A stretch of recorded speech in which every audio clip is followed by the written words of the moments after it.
Lieutenant General Percival was a British Army officer in charge of the Malaya Command and also fought in the War of Singapore. General Percival planned and distributed the British Army carefully in order to protect Singapore from the Japanese, who were in Johor planning to attack Singapore. The British were unfamiliar with the terrain of Singapore and found it hard to adapt to it. The British soldiers were confident that Singapore will be in safe hands.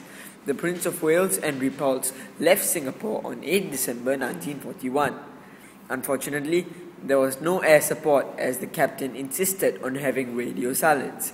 Without air support, the HSM Prince of Wales and the Repulse were sunk when Japanese planes realized that the two ships were going to sabotage the Japanese fleet.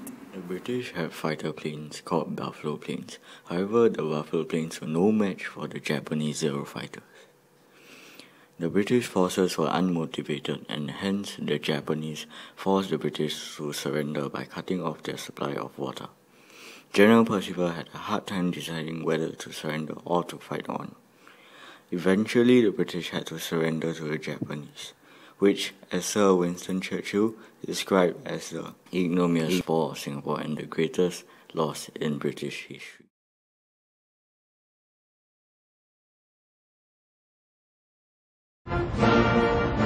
For more than 100 years, Great Britain has dominated Singapore. British military experts have long believed that any invasion of Singapore would come from the sea. The world's largest fixed long-range guns guard the south, east, and west approaches to the island from attack. Army Commander General Sir Arthur Percival anticipates enemy landings at beaches in Siam and northern Malaya, then a drive down the peninsula to Singapore. To prevent this, the English adopt a new defense plan called Matador, in which British troops would be moved across Siam to defend the beaches against a Japanese invasion force. The British troop movement would require 24 hours. Percival is told to prepare, but receives no orders to move. British troops are unable to reach the beaches in time to stop the invasion. Japanese planes make their first airstrikes from bases in occupied Indochina.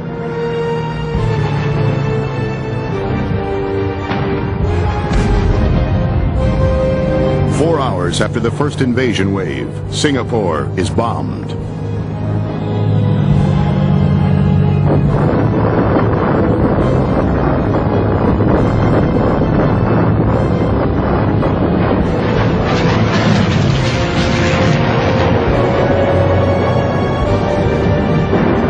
The British have no idea how many Japanese soldiers have landed. Rumors circulate, numbers in the hundreds of thousands. Making the situation worse, enemy planes not only surprise the British forces, but demoralize them as well, because there are no RAF fighters in the air. The British have less than 200 planes in Malaya, and most of them are obsolete. The few that get off the ground are no match for the highly maneuverable Zero fighters. Only 50 British planes survive the attack. Within 24 hours, the air over Malaya and Singapore is controlled by the Japanese.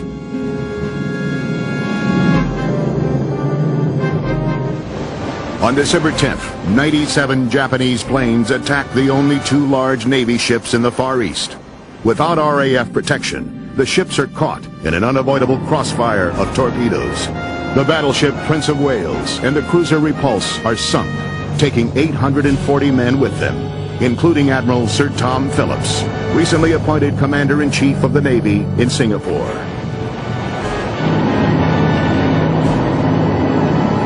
The battle would affect the future strategy of war. For the first time in history, battleships underway at sea are sunk from the air. The Japanese have once again rewritten the rules of war at sea. The blow to British morale is tremendous. The one naval force which could have come to the rescue of the British is in ruins. The United States Pacific Fleet is still reeling from the 2-hour surprise attack at Pearl Harbor, Hawaii, just 3 days earlier. With the Japanese making more aggressive moves in the Pacific, British reinforcements are increased in Singapore. The British soldiers are unconcerned about the Japanese making their way down Malaya. They consider themselves a better trained, better equipped army. The speed of the Japanese advance catches the British completely off guard. English regiments are in disarray. Untrained in jungle warfare, they are ordered to delay the Japanese as long as possible. They must destroy anything that can be used by the enemy, and then retreat. Since British military experts believe that tank fighting in thick jungle terrain would be useless, there is not a single Allied tank in all of Malaya. That leaves no logistical way to hold off a large invading tank force.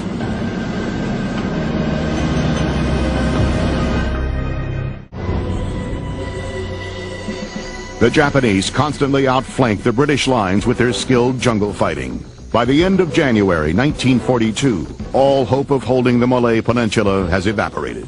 The British are ordered to withdraw to the stronghold of Singapore.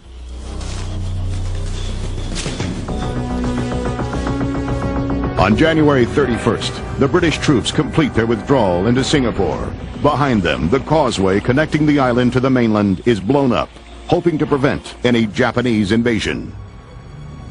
One of the mainstays of a defense, air power, is lacking in Singapore. British troops who have just arrived in Singapore are given orders to start digging defense positions. The fact that this is being done with the Japanese at their doorstep is a result of British overconfidence in their ability to hold Singapore. Singapore's defenses to the south are strong, but there's still a vulnerable opening in the north which has never been closed. The giant guns cannot be used for protection.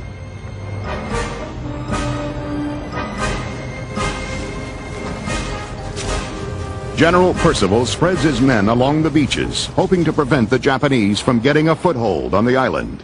Only 2,500 men protect the narrowest point of the strait. Here, in small boats, 4,000 Japanese are getting ready to attack. The British had planned for a different battle. The big guns, the place to protect was the naval base at Singapore, but the guns were pointing out to sea, not to the north, from the direction from which the Japanese would advance. The Japanese drive a deep wedge into the British lines, forcing them to retreat.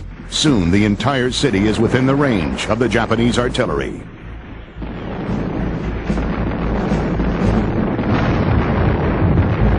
Within 5 days, the Japanese capture the reservoirs and cut off the city's water supply. Finally, the British commanders agree that with the water supply nearly gone, short on food, gasoline, and their troops exhausted, counterattack is impossible. General Percival thought he could buy a little time, and Yamashita just wouldn't hear that. You got to surrender. You can have only 1,000 men who have any kind of arms. You've got to surrender as hostages to maintaining the terms of the surrender. The Governor General of Singapore, plus all of the high command of the British Armed Forces. General Yamashita must have regarded this whole operation as a colossal gamble. British have a superior number of troops. He doesn't. He's low on ammunition.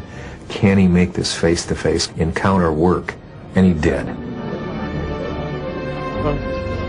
Yamashita tells Percival to say nothing except yes or no. The answer is yes. On February 15th, 1942, Singapore falls to the Japanese.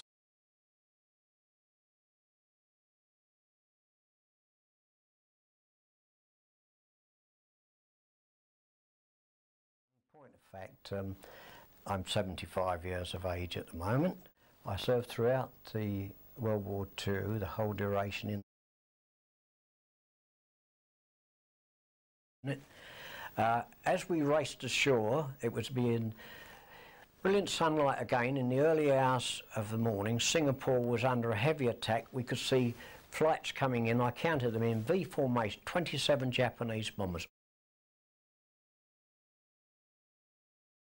Quite frankly, as ordinary human beings, we had time to pick up our senses back on the island, and we were horrified, and myself in particular, to think there was no defences as such.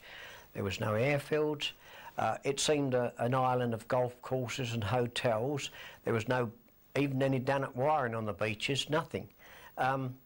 I understand that at Changi, on the other side of the island, was these naval guns pointing out to sea, and they couldn't be reversed to fire up country. They were blown up by our own people in the end. And Sir Winston Churchill described as a fortress, the fortress that never was. The Japanese came on the island, the early hours one morning, and the bombardment that they put up, we couldn't match anyway. Because they were so strongly supported, they were bombarding the city of Singapore behind us. Wave after wave of Japanese aircraft, always 27, flying in a V formation, and it was just a hopeless situation. We were actually fighting, of all places, on this very beautiful golf course called the Bukit Golf Course on the island of Singapore. And I will never forget Friday the 13th of February 1942. We lost so many men. The slaughter was that bad, and our colonel decided we should have a bayonet charge, but he'd obviously lost his reason, because there was no way you could bayonet charge across that. The field of fire was that bad, men were being cut to ribbons, and we had our first real taste of how bad, how horrible, and how futile war is, and the horrors of war at that stage.